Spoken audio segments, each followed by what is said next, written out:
ask about, connecting different elements and things like that. So it should look something like this. These are the key characteristics. Okay. Let's talk about how to analyze this thing. All right. So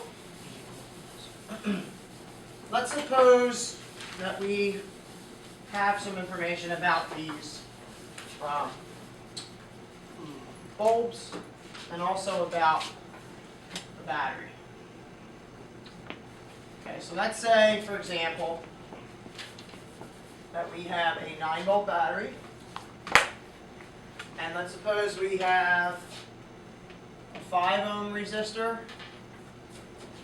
a 3 ohm resistor, and a 2 ohm resistor. That's capital Omega for ohms. That's the resistance. Okay. Remember, the resistance of a resistor depends on how it's made and what it's made of. Okay? The only way you're going to change the resistance of a resistor is to change something physical about the resistor. If I hook it up to a different battery, that's not going to change the resistance of the resistor. Alright? If I hook a light bulb up to a different battery or something, it's not going to change how much resistance it has. Okay? So let's suppose we have this. Now, what you want to do to analyze this kind of circuit is I want you to draw an RIVP chart. So you're going to do this. You're going to make 4 columns. R, I, V, P. Like this. In that order. Alright? RIVP. And in the chart, under the R column, you'll just write down each individual resistor. So we'll write down 5 ohms, 3 ohms, and 2 ohms. Like this. Okay?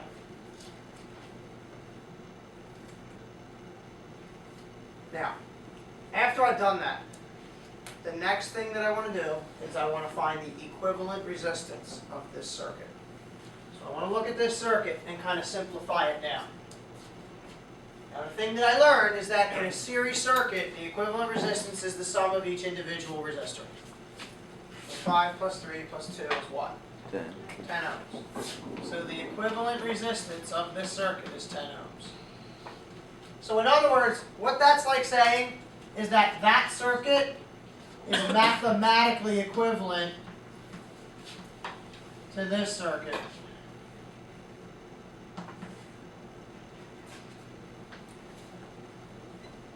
You follow what I'm saying? Okay. Now, next step. I drew my chart. I found the equivalent resistance. The next thing I want to do is I want to find the total amount of charge flow through the circuit, the total current. So if you remember from last time, Ohm's law said that current equals voltage divided by resistance. Okay? What's the total amount of voltage being applied to this circuit? 9 volts. That's what comes from the battery. Yeah, 9 volts. And what's the total resistance of the entire circuit? 10 ohms. So 9 volts over 10 ohms gives me 0.9 amps.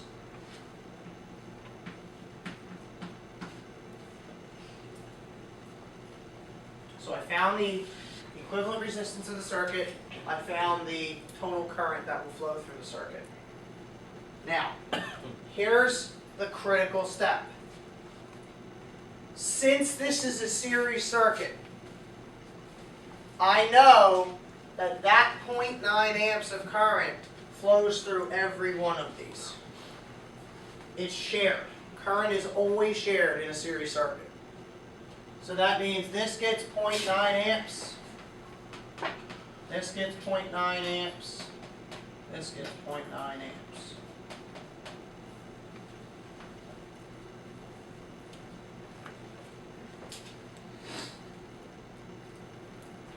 Good? Alright. That's always going to be true for series. Anything connected in series will have the same I. These are I is always shared for series. Okay.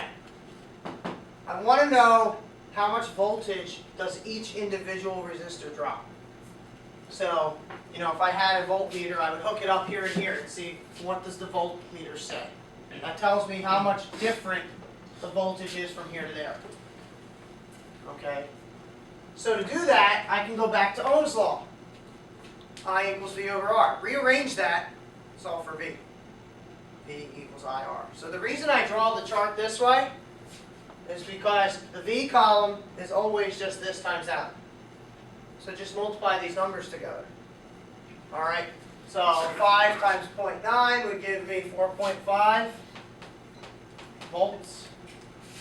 3 times 0.9 would be 2.7 volts. And 2 times 0.9 would be 1.8 volts.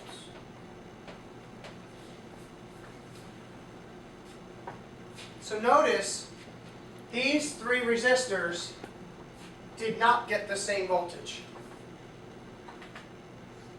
But 4.5 plus 2.7 plus 1.5, or 1.8, excuse me, is 9. Which is what I expected to happen. The three voltages in a series circuit, or however many you have. If you have a series circuit, the V column should add up to the battery voltage. Now, if you round a little bit in your calculations throughout, it might be close but not exactly the same. Alright, but it should add up to basically the same number. Alright, so we have that. And then we look at power. Now, we didn't talk about power last time. Alright, power is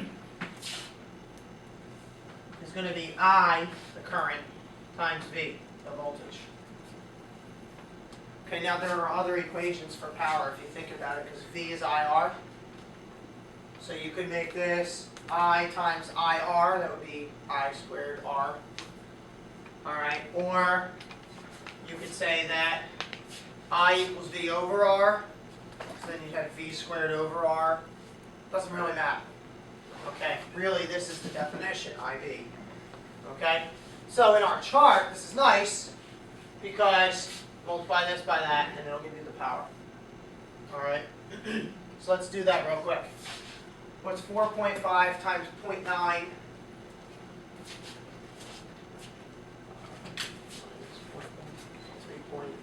4. Say again? It's 4. 4.05. 4.05 Close enough. watts. Okay, 2.7 times 0.9? 2.43. 2.43 watts. And 1.8 times 0.9? 1.62.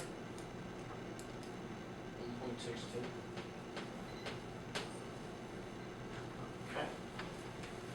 So if you do this chart each time you analyze a circuit, it'll pretty much give you all the answers you need to whatever questions they're going to ask you. All right? It's in there somewhere. They might ask you about, oh, well, what's the current flowing through this one? What's the voltage across this one? What's the power dissipated by this? How much energy is used per time? They might say that too. All right? So they might say something like, well, which one uses energy at the greatest rate? Well, that's what power measures, guys. Remember, go back to mechanics. When we learned what power was, it was the amount of work done in a certain amount of time. All right, now, in this sense, it's a little bit more generic. All right, power, in a more generic sense, is the energy transformed from one type to another per unit time. So which one uses the most energy per second then? Look at your chart. 5 ohm, 3 ohm, or 2 ohm? Which one uses the most energy per second? This one. The one with the highest power. Alright? So if these were all light bulbs, this one would be the brightest of the three. Okay? The one with the highest power would be the one that seems to be the brightest of the three. Alright, so let me recap real quick. First thing I did was made the RIVP chart and I wrote down the resistances. Then I found the equivalent resistance of the circuit. I used Ohm's law with the battery voltage and the equivalent resistance to get the total current. Since it was a series, I knew that all of the currents have to be the same as this. Okay, that's not true for every kind of circuit, but it's true for a series. So I put that in.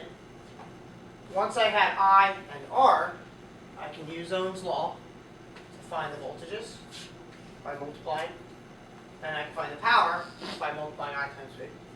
And I have everything I need to get. For the power of each resistor, is that going to add up to the power of the battery?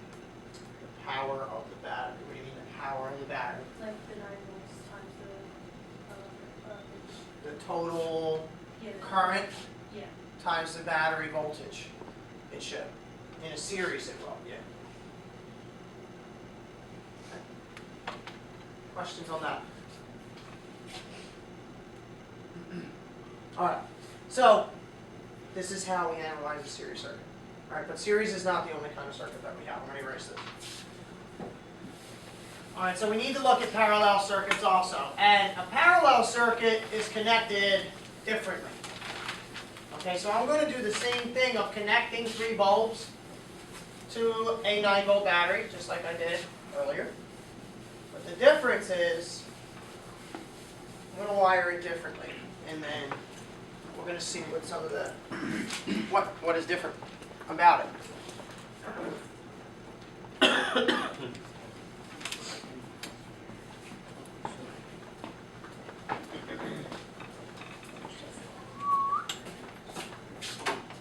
Alright, so how many got untangled there? Okay. Well, I understand now why they have the little plastic things up there, so that they all don't get caught out. What's that? The little plastic things, you know how some of them have like the covers, Mm-hmm. because they don't get caught on each other, right? Yep. It's one reason. There's a couple reasons, but that helps. Alright, so what I'm going to do now, it's a long bell, wasn't it? Sit there. Okay. What I'm going to do now is I'm going to kind of make 3 separate loops in a way. Alright, so it's going to go from positive terminal to the bulb, and from the bulb back to the battery. So that bulb's going to light as soon as I finish this loop.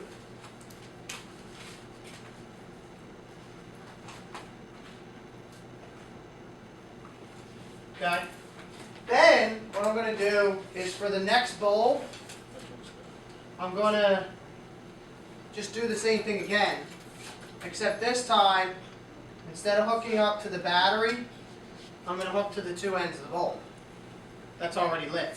So in other words, I'm going to go, alright, this black wire is going to go on one side of the bulb, and this red wire is going to go on the other side.